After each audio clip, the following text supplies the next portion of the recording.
Okay, hey everybody, AFK Zambia, your presenter, Sandman, and welcome to another video. Zambia is known for three things. That's the Eagle, Chipolo Polo, Pamela Gondwe, as well as gamers.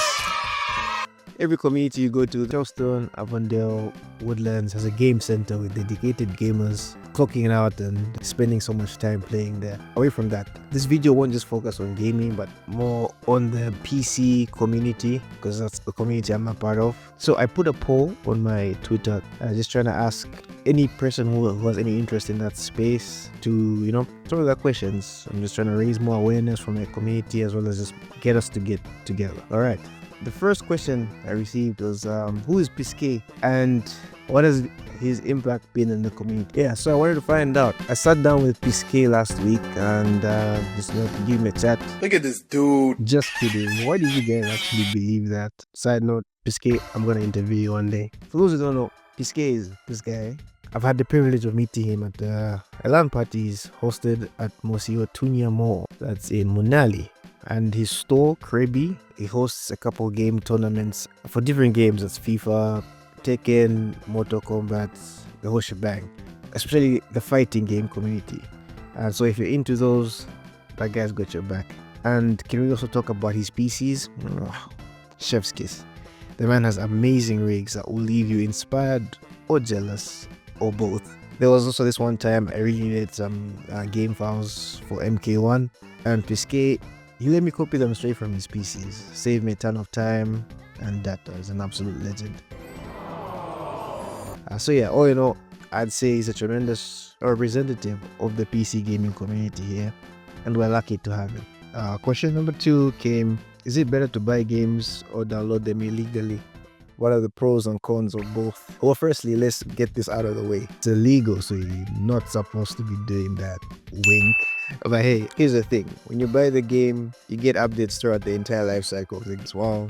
If you have a cracked version, of course, that's not gonna have that. And if a new patch comes in, you have to re-download the entire game. You want to play online, yeah, good luck with a cracked copy.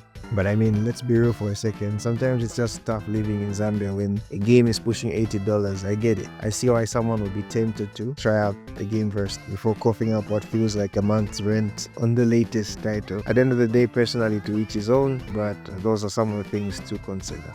Question 3. Epic or Steam? If I was to give an analogy, Steam is like my main chick. My home base, most of my games I've been playing for the longest time are there. It's reliable, it's solid, it's that dependable partner. Now Epic's like the side chick, I keep getting free games from time to time. I'm not just random pillar games either, some really good steals. I got Death Stranding, Kingdom Come Deliverance, the entire Tomb Raider collection, the entire Bioshock collection. Epic just keeps dropping bombs like that, and honestly, that's what keeps bringing me back. I hope that answers your question. Question 4.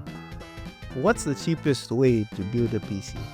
So one interesting method is just to go for an old workstation, something like a Dell Optiplex. Those are former workhorses, business machines, and you can usually find them for cheap. And all you need to do is grab yourself a low-profile graphics card that can actually fit in the case, and boom, you got yourself a pretty stable starter rig without breaking the bank. Now, gaming laptops, they're usually on the pricier side, 9 times out of 10. If you were thinking of getting a gaming laptop, you could actually build a desktop PC with similar specs for cheaper. You get to build it yourself, which is fun or stressful depending on how it goes. And generally, desktops are just cheaper than laptops for the same performance. So yeah, hope that inspires someone.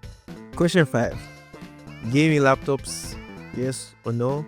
Where's the best place to get them? Honestly, this one really depends on your preference. Personally, I lean more towards PCs, mainly because look, I don't really move around a lot. I'm not a big fan of moving my setup from place to place. But I have friends who are on the total opposite side of the spectrum.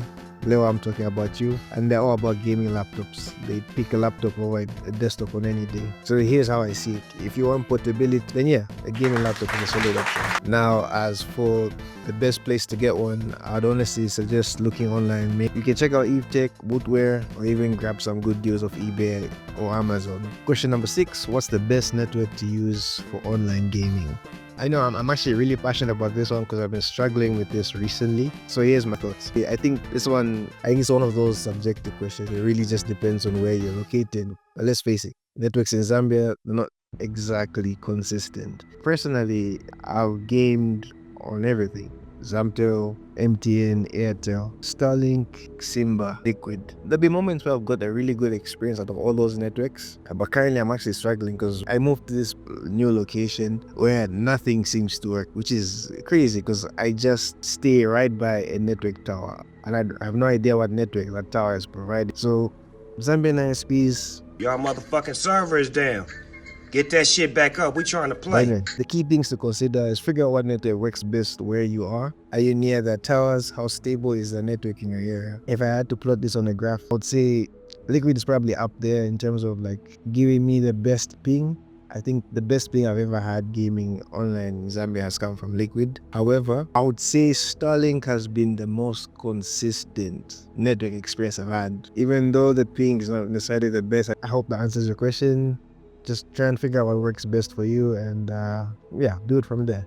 Question 7, is there an online gaming community? Yeah, they actually are plenty, but I'll mainly talk about two online gaming communities I'm actually a part of. So this really old one on Facebook. It's mainly just a gaming community in general. People talking about everything from the games that they're playing to what PCs or consoles they're using, the living room setups, and of course the usual random complaints and banter. You know how it goes. Nerd Otaku also have a Discord that has a dedicated game chat only channels. If you're looking to talk to like-minded people, that's a good place to start as well. Question 8, why are the prices so exaggerated? Personally, I'd say it's because our economy is just bad. Let's call it what it is. You can work hard, make your salary and everything, but the second you convert your money into dollars and compare it to how much things cost internationally, it's crazy. What the hell? Secondly, people definitely try to capitalize on the situation because of low supply and people's limited options. They jack up the prices.